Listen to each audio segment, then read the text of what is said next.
Les lions sont des créatures mystérieuses du monde zodiacal. Sont-ils porteurs de danger ou ne sont-ils que de grands félins en quête d'affection? Cette question n'a pas de réponse claire. Voici une analyse détaillée de ces personnalités ensoleillées afin de déterminer où s'arrête leur charisme et où commence la zone de tension potentielle. Derrière leur sourire radieux et leur grâce royale se cache peut-être un ego qui éclipse tout le reste. Nous découvrirons les raisons pour lesquelles le lion doit être craint ou, au contraire, encore plus aimé. Pas de glorification ni de flatterie, juste des faits avec une touche d'ironie. Êtes-vous prêt à voir le lion tel qu'il est, à comprendre ce qui provoque son rugissement colérique et son doux ronronnement? Ne vous laissez pas abuser par leur apparente générosité, elle peut cacher quelque chose de plus profond. Les recherches se poursuivent sous le nom de code au lion, dangereux ou simplement magnifique. Prenons l'exemple de l'amour de soi. Il ne s'agit pas d'un simple amour de soi, mais d'un véritable culte de la personnalité, où le lion est une divinité et où les autres ne sont que d'humbles adorateurs. Parfois, cet amour se transforme en narcissisme, ce qui peut surprendre même Narcisse. Le lion est capable d'inspirer aux autres la confiance en sa propre exclusivité et même de les en convaincre. Mais il y a un hic, la confiance en sa propre exclusivité pousse souvent le lion à faire passer ses propres intérêts en premier. Il oublie l'anniversaire d'un ami proche au profit d'une répétition générale de son propre spectacle triomphal, tout à fait dans son esprit. Il est facile d'offenser un être cher pour souligner sa propre importance. Et n'essayez pas d'objecter, en réponse, vous pouvez entendre un tel rugissement que les cheveux se dressent sur la tête. Mais avant d'attribuer définitivement les lions aux méchants de l'échelle universelle, il convient de réfléchir, et si derrière cette confiance en soi ostentatoire se cachait quelque chose de plus? Peut-être que derrière le masque de la force et de l'indépendance se cache une âme vulnérable, avide de reconnaissance et d'admiration. Mais cela, c'est pour une autre fois. Les lions et leur penchant pour les effets théâtraux, angoisse sincère ou performance artistiquement jouée? Les représentants de ce signe du zodiaque sont capables de transformer un problème ordinaire en une véritable tragédie personnelle. À peine les premières larmes ont-elles coulé que la scène est inondée de sanglots, le public pousse des soupirs compatissants et le lion, au centre de l'attention, bénéficie de la sympathie générale ou se rend compte de son talent d'acteur dramatique. La question est certainement intrigante, surtout si l'on considère la rapidité avec laquelle le chagrin d'hier est remplacé par un rire contagieux. Quel est le moteur de ce signe de feu, des sentiments sincères ou un calcul mûrement réfléchi? Et n'y a-t-il pas un besoin plus profond derrière ce désir de publicité? Le récit se poursuit et nous entraîne dans un voyage fascinant au cœur de la nature du lion. Nous avons déjà éprouvé un peu de consternation ou d'admiration pour leur égocentrisme et leur amour de la théâtralité. Mais quels autres secrets se cachent dans leur âme? Voici un autre aspect intéressant, les lions ont désespérément besoin, jusqu'à l'indécence, de reconnaissance et de louange. Une question se pose naturellement, s'agit-il d'une saine confiance en soi ou d'une dépendance morbide à l'égard des applaudissements? Le spectacle d'un lion privé de compliments est un défi qui n'est pas pour les âmes sensibles. C'est comme regarder le soleil pendant une éclipse, terne, morne et teintée de colère. Le lion, privé d'adoration, est prêt à tout pour regagner l'attention perdue. La question qui se pose est de savoir si son entourage est prêt à devenir son groupe de soutien personnel 24 heures sur 24 et 7 jours sur 7. Avant de qualifier les lions de monstres narcissiques, il convient de s'interroger sur la nature de leur soif inextinguible de reconnaissance. Peut-être s'agit-il simplement d'un désir de reconnaissance de leur talent. Je me demande comment ce besoin de reconnaissance influe sur leur désir de pouvoir. Il est temps de se pencher sur le sein des saints, leur nature dominante. Où se situe la limite entre le leadership naturel et la tyrannie? C'est une question digne de la plume de Shakespeare. Le lion est sans aucun doute né pour être un leader, se considérant comme le capitaine du navire, menant l'équipage vers un avenir meilleur. Mais que se passe-t-il si sa vision de l'avenir ne correspond pas à la vôtre? Il est tellement sûr de son bon droit qu'il est prêt à supprimer toute initiative, toute opinion alternative. Imaginez la situation où une idée brillante qui pourrait renverser le cours des événements, sombre dans l'abîme de l'ego du lion. La raison en est simple, le lion doit être le seul architecte du triomphe, le seul à se tenir au sommet de l'Olympe. Il tient à mener le processus de bout en bout, sans même admettre l'idée que quelqu'un puisse proposer une solution plus efficace. Et malheur à celui qui ose s'y opposer. Le rugissement du lion dissipe instantanément tout doute sur son autorité. Mais qu'est-ce qui se cache derrière ce formidable rugissement, une confiance en soi inébranlable ou la peur soigneusement dissimulée de perdre le contrôle?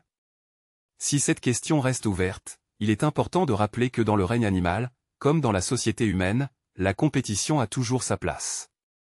Au cours de notre passionnant voyage dans la fosse aux lions, nous rencontrons un autre phénomène curieux, la jalousie. Oui, même ces créatures majestueuses, rois de la savane, sont sensibles à ce sentiment insidieux. Le succès d'un compagnon de la fierté peut créer une irritation palpable dans le cœur d'un lion. Mais de quoi s'agit-il? D'une saine ambition, poussant à de nouvelles réalisations, ou d'une tentative peu honorable de rabaisser les victoires des autres, en les présentant sous un jour moins favorable? Parfois, le lion semble heureux de rendre hommage, d'applaudir sincèrement le triomphe de quelqu'un d'autre, mais l'ombre d'un doute sur sa propre grandeur l'empêche de le faire du fond du cœur. Il semble que même le signe le plus royal du zodiaque ait besoin de temps en temps de confirmer sa supériorité, même aux dépens des autres. Cela nous fait réfléchir sur la nature du pouvoir et de l'estime de soi, sur la fragilité des autorités les plus inébranlables en apparence. Poursuivant notre atlas zoologique, nous passons aux traits caractéristiques suivants des lions, leur besoin irrésistible d'être guidés. Tel un gourou avisé, le lion est toujours prêt à partager généreusement sa précieuse expérience. Mais derrière ce geste noble se cache-t-il de l'arrogance? S'agit-il d'une sagesse qui a traversé les années ou d'une façon de s'affirmer en enseignant? Imaginez la situation suivante, vous êtes en train de préparer un bortsch selon la recette éprouvée de votre grand-mère et Léo se met soudain à vous critiquer, affirmant que la friture aurait dû être faite tout à fait différemment. C'est familier, n'est-ce pas? Et vous ne pouvez pas le contredire, car il sait exactement comment s'y prendre. Une question légitime se pose, qu'est-ce qui se cache derrière cette confiance inébranlable en sa justesse? N'est-ce pas la manifestation d'un besoin profondément ancré de dominer et de contrôler la situation, même dans les moindres détails? Dans une exploration fascinante de la nature du lion, nous arrivons à la 10e raison qui définit son essence, la confiance en soi. Cette qualité, comme l'éclat doré de la crinière du roi des animaux, attire l'attention, mais nécessite une analyse plus approfondie. La confiance en soi est-elle une défense fiable ou simplement une illusion soigneusement créée? Le lion, qui a une confiance inébranlable en son bon droit, a tendance à ignorer les conseils des autres et à les balayer d'un revers de la main. Pourquoi écouter l'avis de ceux qui lui sont inférieurs, alors qu'il apparaît lui-même comme une source de lumière et de vérité? Dans ce contexte, une question légitime se pose, une telle attitude est-elle une manifestation de force ou un signe de myopie? Convaincu de sa supériorité, Léo risque de s'isoler par sa propre grandeur, de négliger des détails importants et des points de vue alternatifs. En rejetant l'expérience et le savoir des autres, il se crée essentiellement un piège, même s'il semble être orné de roses. Mais que se passe-t-il lorsque la flèche du doute transperce cette armure de confiance en soi? Cela vaut la peine d'en parler séparément. Le lion incarne l'ambition et le désir de reconnaissance. Mais que se passe-t-il lorsque ce feu d'artifice s'éteint sous l'influence de la critique? C'est là que le drame se joue. Les lions, ces rois du cercle zodiacal, réagissent de manière extrêmement douloureuse aux remarques qui leur sont adressées. La question se pose, s'agit-il d'une manifestation de l'orgueil du lion ou cela cache-t-il l'insécurité inhérente à un petit chaton? Il est intéressant d'observer la réaction du lion à la moindre remarque, même légère et constructive, son regard devient froid, son ton, sarcastique, et ses arguments, imparables. Il préfère accuser son adversaire de toutes sortes de péchés plutôt que d'admettre la moindre possibilité d'erreur de sa part. S'agit-il d'une réaction défensive de la part du dirigeant ou d'une tentative de cacher une insécurité profonde? Quelle est l'étendue du domaine de ce monde narcissique dont le lion est le centre? Venons aux traits de caractère essentiels des lions, leur égocentrisme.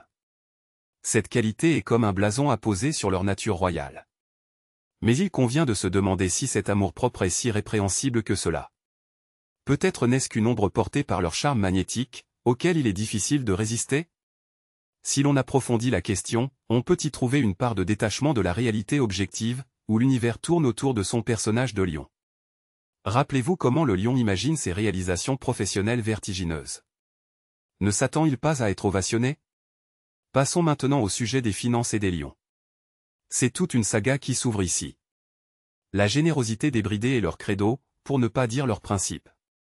Mais la question se pose, s'agit-il d'une manifestation de générosité ou d'une volonté d'impressionner? Lorsque le lion paie l'addition pour tout le monde au bar, s'agit-il d'un geste de générosité ou d'un coup de pub? Rappelons l'épisode, une montre étincelante d'une marque prestigieuse, achetée à crédit, mais fièrement exhibée aux yeux des autres. Dans quel but?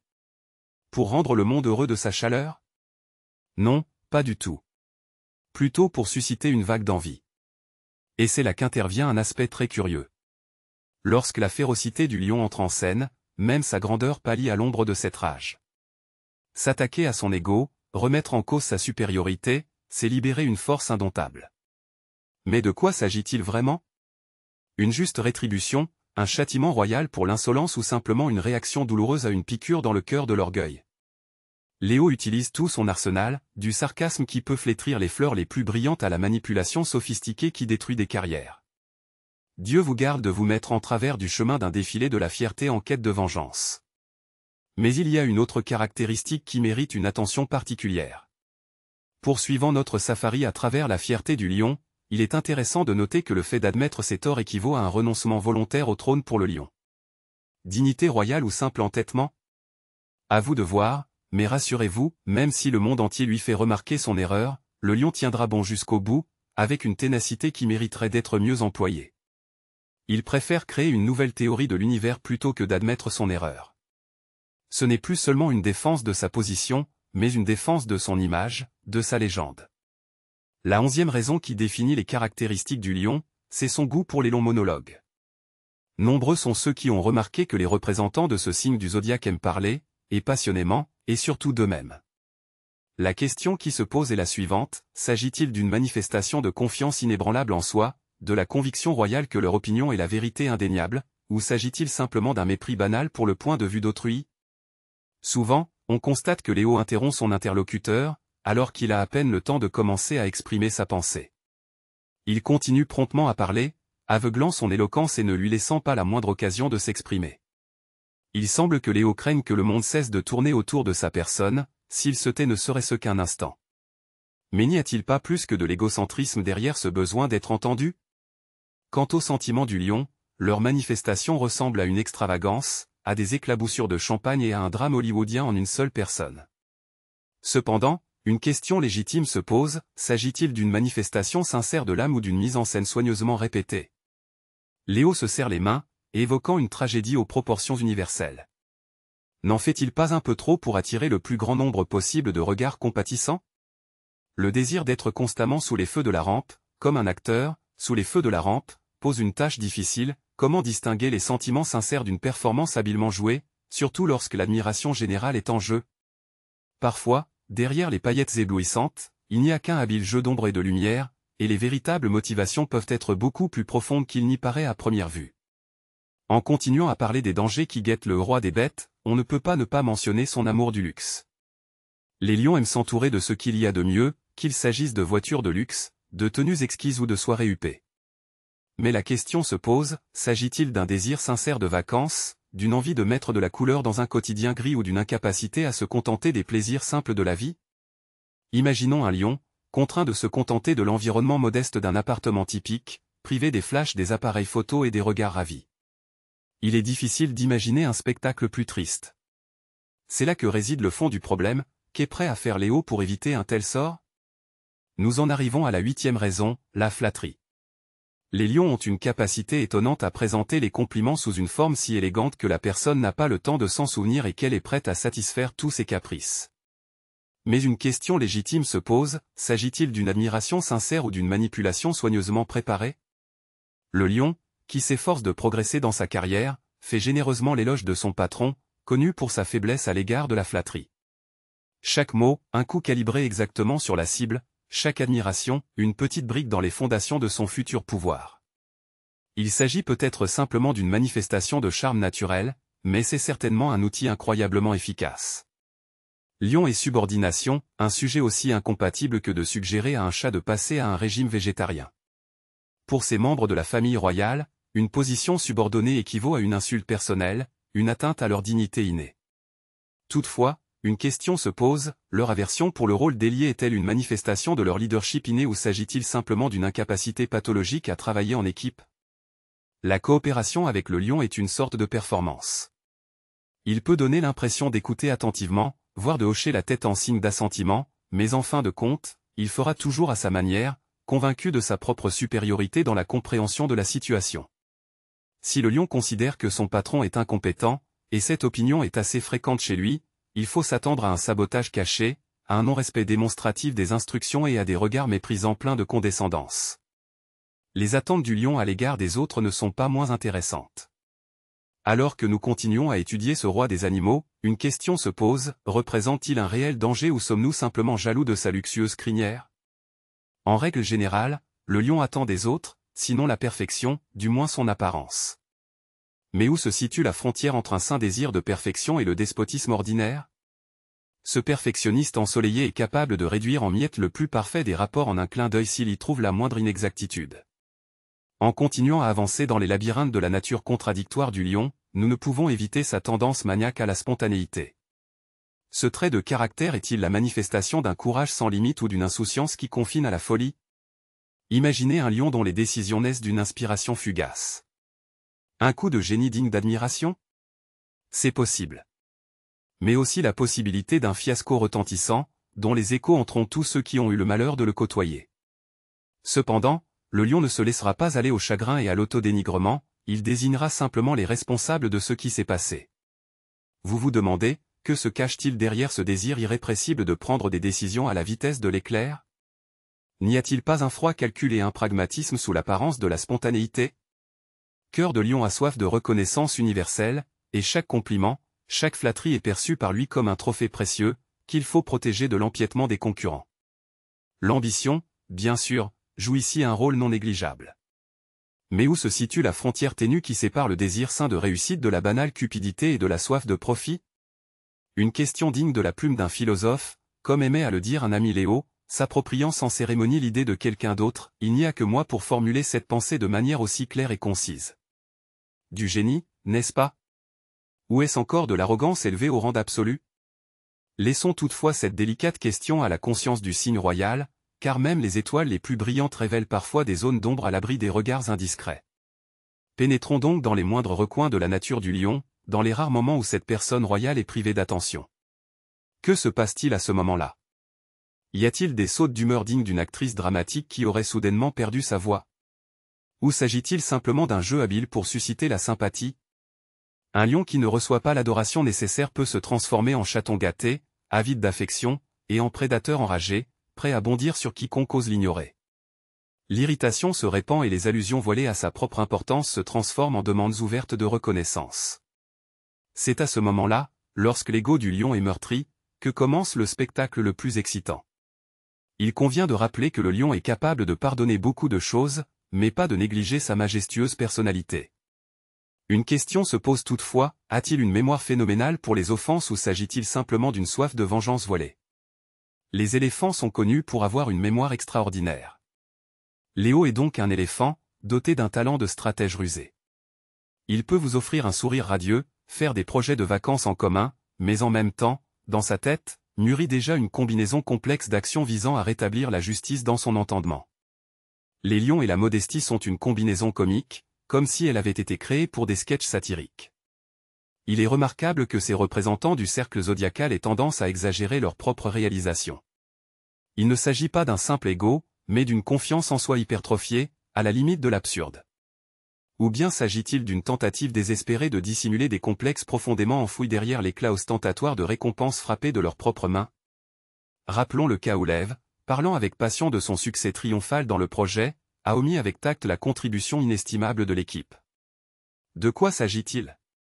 S'agit-il d'une manifestation d'une nature royale qui ne veut pas partager les lauriers du vainqueur, ou est-ce une peur inconsciente d'être éclipsé qui pousse Lève à attiser la moindre étincelle de succès à l'échelle d'une conflagration universelle? La modestie, ce concept existe-t-il dans le vocabulaire du lion? Il préfère se présenter à un événement mondain en habit d'ortie plutôt que d'admettre sa défaite ou la supériorité d'un autre. Ce phénomène est comparable à la taille de la galaxie, un lion qui admet son erreur est aussi rare qu'une licorne jouant aux échecs avec Bigfoot. C'est théoriquement possible, mais en pratique, il ne faut pas y penser. Dans leur univers personnel, ils sont la norme de l'excellence, un monument vivant de leur propre mérite. Tout désaccord avec leur opinion est perçu comme une insulte personnelle, comme une atteinte à quelque chose de sacré. La question qui se pose est la suivante, ont-ils vraiment une si haute opinion d'eux-mêmes ou s'agit-il simplement d'un mécanisme de défense qui les empêche de faire face à la dure réalité? Ainsi, après l'impressionnante liste des 25 points, le défilé des menaces potentielles s'achève. Toutefois, avant que le lecteur ne s'empresse de qualifier tous les représentants du signe du lion d'incarnation du mal ou, au contraire, qu'il ne se précipite à la recherche d'un mécène influx, il convient d'examiner la situation dans son ensemble. Le lion est-il un désastre ambulant, une sorte de mécanisme d'horlogerie? Et n'est-ce pas le revers de la médaille de leur soif inextinguible de grandeur? En effet, qu'est-ce que l'ego du lion, si ce n'est un besoin exagéré de s'exprimer et de réaliser son potentiel? Son besoin prononcé d'attention n'est rien d'autre qu'une soif de reconnaissance de ses talents et de ses capacités uniques, mais un désir de domination? Peut-être s'agit-il simplement d'une incapacité à réfréner leur charisme naturel et leur qualité de leader. Ce sont ces traits distinctifs qui font d'eux des inspirateurs, des moteurs de progrès, le centre d'attraction des autres. La seule question est de savoir comment ils disposent de cette force puissante.